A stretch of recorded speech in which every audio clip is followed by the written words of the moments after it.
Hey guys, today's video is going to be a little tour of my home. We're going to go through the garden and I'm going to show you all the things that we've got going on because it's kind of the beginning of the season and I want you to see all the things that are just starting to come out before they do. So this is definitely going to be a before video because I would love to change the floors here. Look how messy the builder left this. So we want to completely change that out. We probably want to get a new rug. I feel like that's too small for the space.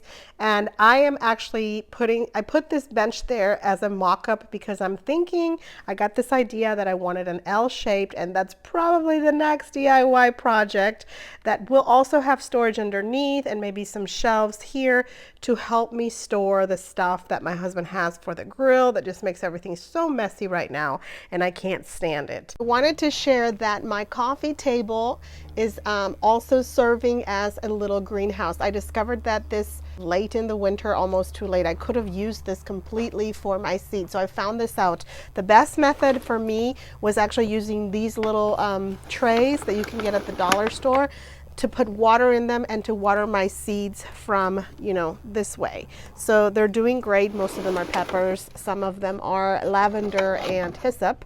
I also sowed some hyssop on the ground. I'll show you.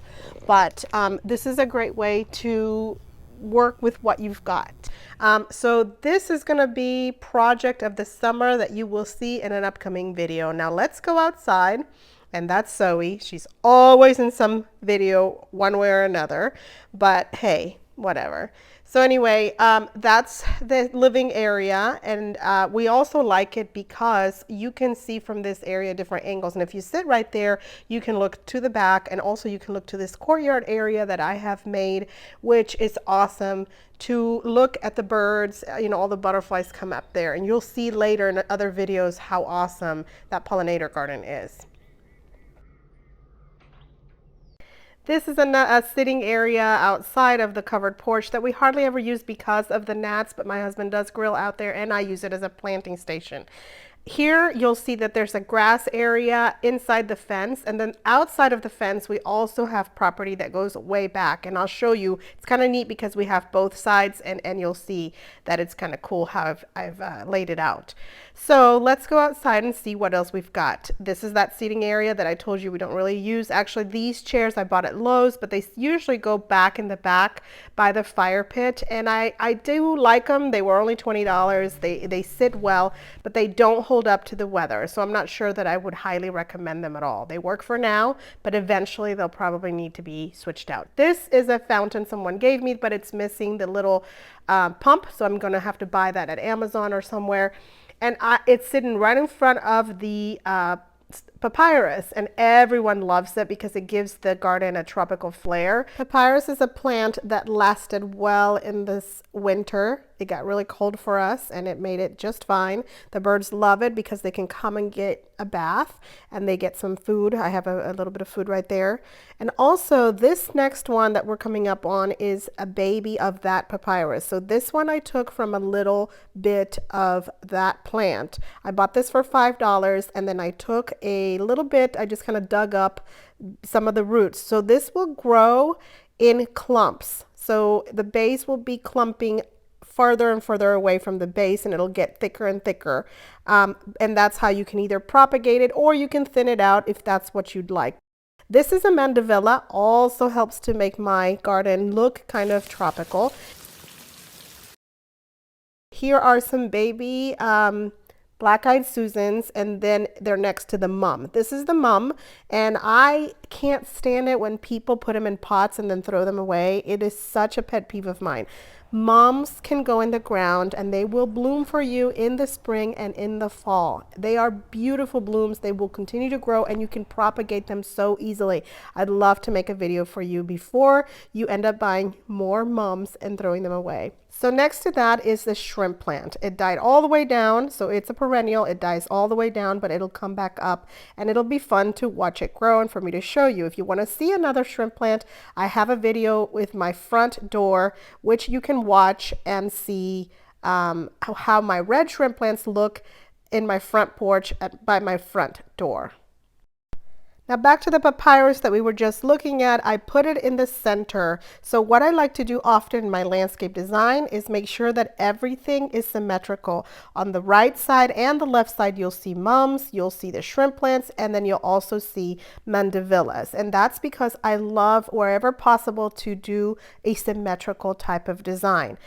Keep in mind that this garden is only 2 years old because when we bought this house, there was absolutely nothing but grass. Now on this left side, you'll see there's a dahlia. So right there, there's a dahlia at the bottom. It's the lighter green. That one I had trouble with last year. It kind of kept falling over, so I may have to prop it up. This is the other mandevilla on the other side. And what I think happened over winter is that it might have died. I'm not sure just yet, but there are no signs so far of life. When I bend it over like this, it's so brittle that it breaks off, and that is you know, that's my suspicion as to why it might be dead. You can also scratch the bark and see if you see any green, but so far I really haven't seen it. Now, I'm still hopeful that I'll find some life within this, but I keep breaking off pieces that indicate to me that this might have not made it.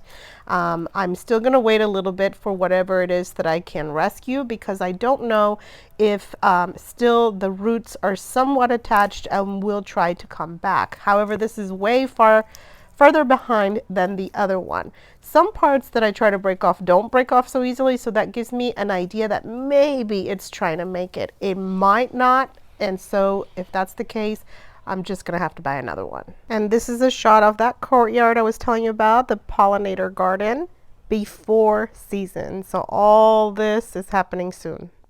Now in this little trench area that you see here, where I've scooted over the pine needles, that I have planted seeds for hyssop.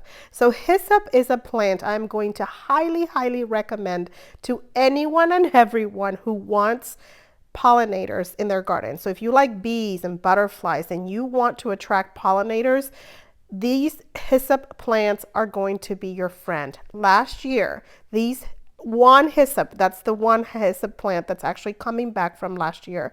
So it is a perennial in my climate. Man, was this heaven for those butterflies and bees. I mean, the hummingbirds too love it. I think they also call it hummingbird mint because they love it. So I have it right there by the hummingbird feeder, and this is magical. So I would highly suggest something like that in your garden. Now, for some reason, I had luck with peppers in this area. So this year I was like, let's do it all. And this one in the back that looks like a bush, I like it because I got that in Jacksonville, Florida. And I like it because it's an all year interest. This is the plant. It's called Thryallis. It's a full sun plant. That's the official name if you want to look for it. But it has these little yellow blooms. Later on in the summer, it'll get those. And it does great for me. So it says that it blooms summer and fall. And that is true. I'm looking at it from inside the porch. So that's what you see right there.